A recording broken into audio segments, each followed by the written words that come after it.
జగన్మోహన్ రెడ్డి ప్రభుత్వంపై బీజేపీ రాష్ట్ర అధికారి ప్రతినిధి లంకా దినాకర్ తీవ్ర స్థాయిలో విమర్శలు గుప్పించారు.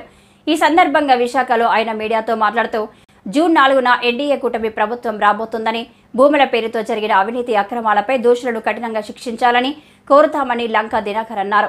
సీఎస్ తనయుడు పేరు మీదే భూ దోపిడీలు జరుగుతున్నాయని, సీఎం జగన్ 4 లక్షల ఎకరాల భూమిని అస్మదీయులకు కట్టబెట్టారని ఆరోపించారు.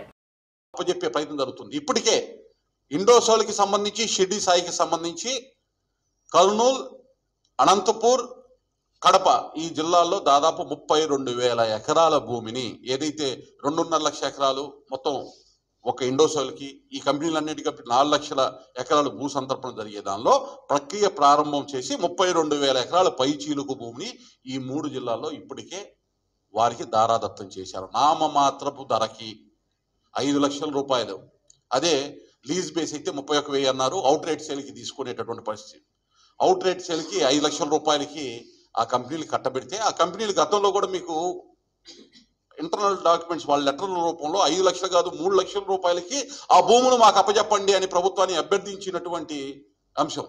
దాన్ని కూడా వెలుగులోకి తీసుకొచ్చాము ఇంతకుముందు. ఇవాళ ఏ మాత్రం ఏమనో మాటగా ఉన్న 5-3 అయ్యేటటువంటి పరిస్థితి కూడా ఉంది. జగన్మోహన్ రెడ్డి గారు ఆ ప్రయత్నంలో ఆ దస్తాన్ని కదిలించేటటువంటి పరిస్థితి. కేవలం ఇండోసోల్ అనేటటువంటి సంస్థ ఏదైతే ప్యానల్స్ తయారు చేసేటటువంటిది, సోలార్ ప్యానల్స్ తయారు చేసేటటువంటి ఉత్పత్తి తయారీ సంస్థను ఏర్పాటు చేస్తున్నాము.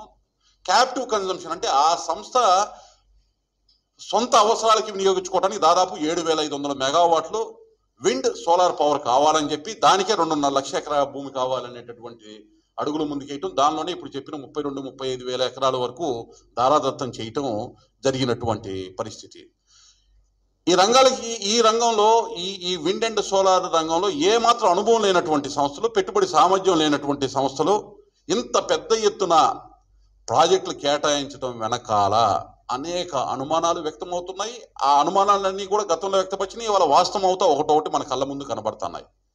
ఒక్కసారి ఎంఓయూలు, ఈ సంస్థలకి సంబంధించిన ఎంఓయూలు, జీవోలు, భూములు వాళ్ళకి సంతర్పణ చేసినటువంటి పత్రాలు ఏవైతే ఉన్నాయో వాటన్నింటినీ కూడా పరిశీలించి ఆడిట్ చేస్తే నిర్గంతపోయేటటువంటి వాస్తవాలు బహిర్గతం అవుతాయి.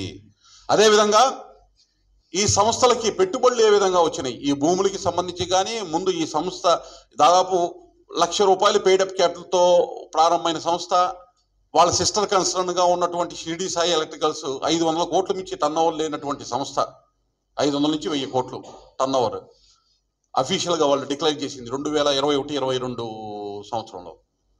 ఆ సంస్థ ఇంత పెద్ద పెట్టుబడులు ఇంత ఎక్కడి నుంచి వస్తున్నాయంటే దీనికి మూలం ఎక్కడి నుంచి అంటే మద్యం మాఫియా నుంచి వచ్చినటువంటి వనరులు, ఇసుక మాఫియా నుంచి వచ్చిన వనరులు, దోచేసినటువంటి ఈ భూములు ఏవైతే ఉన్నాయో వాటిని బదలాయించి సొమ్ము చేసుకున్నటువంటి నిధులు ఇవాళ వీటికి పెట్టుబడిగా పెట్టడం జరిగింది.